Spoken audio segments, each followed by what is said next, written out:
American Job Center Partner Network, alongside other organizations in our area, hosted the inaugural Empower Fest. 12 News' Barbara Ron went to the event where dozens of West Virginians could learn about free educational programs available to them and maybe even get hired on the spot.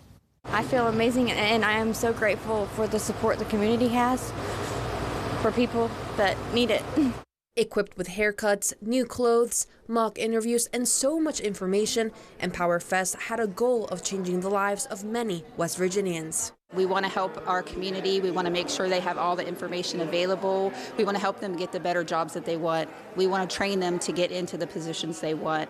Held at the Disability Action Center in Fairmont and co-sponsored with the American Job Center Partner Network, dozens of organizations advertised some of their free educational programs in the hopes to help West Virginians achieve their goals. There's so many options of post-secondary education. There are so many options in our classroom that we can offer students to add to their resume.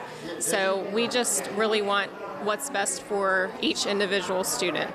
Not only were there job and education-based programs, but there were also activities to help people feel confident on the outside as much as on the inside. As Andrew Blaney's New Generation Barber Academy gave free haircuts to all who wished one. And for Ashley Griffin, who got a haircut for herself and her daughter, she says she truly felt empowered by the entire event, including getting help from the Housing Authority and developing a 5-year plan. It feels amazing. It feels amazing because I want what's best for my daughter.